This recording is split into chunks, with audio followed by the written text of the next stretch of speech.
Alright, welcome back. I'm glad to see you again, even though I cannot actually see you, which is a shame. I wish I could. Anyway, let's move on before this gets weird.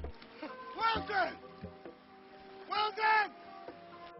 So I personally love this format of video because I feel like it can be very helpful. I mean, we all have these things that we wish we could go back in time and change and do differently. And since we cannot change our own past, these videos might be a way to kind of help change someone else's future, or at least help them avoid the same mistakes that we made. So here are 6 things I wish I knew when I started programming. It's not too late to learn to code. This is something that I feel like is the most common misconception when it comes to programming, and I had this misconception as well, and that is that you need to have started when you were like 5 years old in order to become a programmer, or you need to be like a gamer or super into computers. None of the above are true, and none of the above fit the description of me. I play video games maybe once every 5 months, and in my group of friends I would have been described as like the grandpa when it comes to understanding how to do things with a computer. So I really wish I would have known that it really isn't that difficult, it's not magic, and you can learn it. Learn the basics. This one would have saved me so much time if I would have known it. The thing is that I got started trying to build an app from like zero knowledge of how any of this worked. I had no clue what programming was, and at that point I would have thought that programming was like writing ones and zeros. So I literally had no clue. So getting started in that way meant that I was able to build some things, but it was with like immense amount of effort, and I wish that someone would have just told me that if you just learn some basics of object-oriented programming, then you're probably going to be able to cut your time spent on this in half.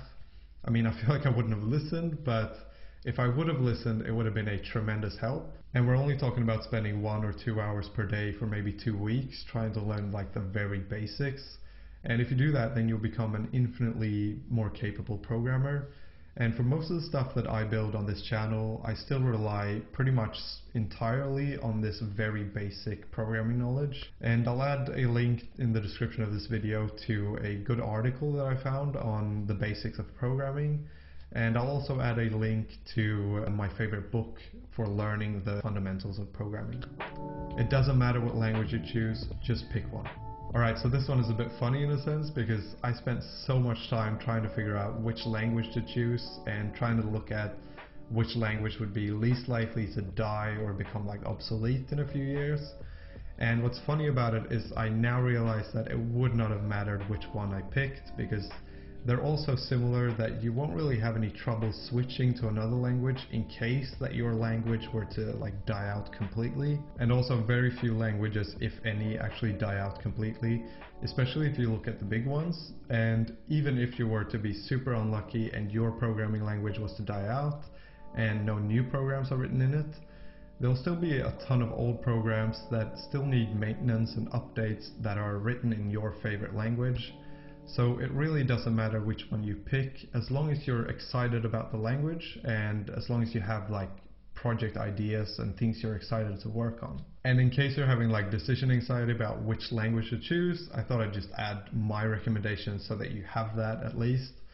So I would recommend you learn Java because it's really easy to learn, and it's also easy to transfer knowledge from Java to other languages, and there's also tons of resources available to learn from. Don't buy that Udemy course, you're better off learning it for free. Okay, I have nothing against Udemy or any other sites for learning, they're probably great, but something that I wish I would have known before I bought a Udemy course on iOS development is that I would have needed a lot more basic programming knowledge to actually utilize that course fully. And the course that I bought was a course that, in my opinion, was trying to do too much. It was trying to take you from like zero programming knowledge to a full-blown iOS app that was like integrating an API and using source control with GitHub, and basically they went over the basics way too quickly, so I was not able to follow along, and that just ended up leaving me feeling like the task of learning this was just too difficult. There are probably better courses on Udemy, and maybe this one was great too and I'm just a bit slow, who knows. Either way, I believe that most people are probably going to be better off just learning on their own and just Googling their way to the answers of the questions that come up. And the second benefit of learning that way is that you're actually practicing being a programmer. because that's mostly what programmers do. They run into problems they're unable to solve, and then they Google their way to the answers. Learn Git. It's not as difficult as you think. Git is something that I know scares a lot of people, and Git scared me too.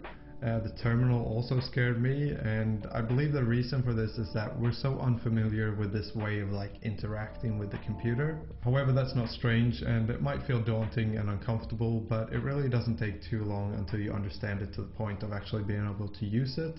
It's just about spending time in this environment, so I'd recommend spending some time in here every day, so in the terminal for Mac or console for Windows, and just learn to navigate, learn to create new files and new folders, and just get familiar with the environment, and then learn Git. So Git is a source control system that's widely used by software developers, and basically what it allows you to do is save your local code to a database, which in my case is github.com, and that means that if I lose the code that I have on my computer, it will be stored on github.com and I can get it back and continue working from the last point where I saved.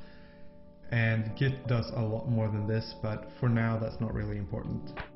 Take breaks. This is something that I still struggle with, but it's super important, and currently I try not to sit and code for more than 3 hours without a break. And that break will be to eat and then maybe either go for a walk or go to the gym. So why is this so important? Well, the reason that it's so important is also kind of the reason why it's so difficult to actually do. So basically when you take a break, you clear your head, which means you'll be more able to solve the problems that you'll run into when you're coding. And usually when you need to take a break, you're stuck on a problem that you feel like you're just about to solve, and so you kind of postpone the break for just another 10 minutes, and then all of a sudden the time just starts running away from you, and the problem that you thought you were going to solve in the next 10 minutes has taken you 4 hours and you still haven't solved it. At least that's the reason why it's so difficult for me to take that break, because I constantly feel like I'm just 10 minutes away from solving that problem, and you can always postpone a break for just 10 minutes, right? 10 minutes is like nothing, and I always feel like if I just solve this problem, then I'll be happy and I can go on my break. And if I don't solve the problem, then I won't be able to relax, so the break won't matter anyway.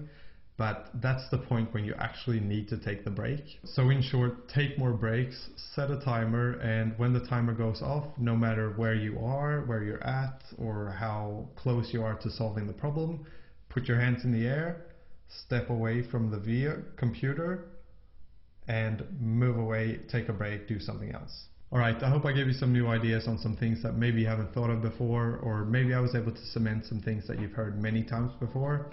Either way, I hope you enjoyed it, and I hope I'll see you in the next one.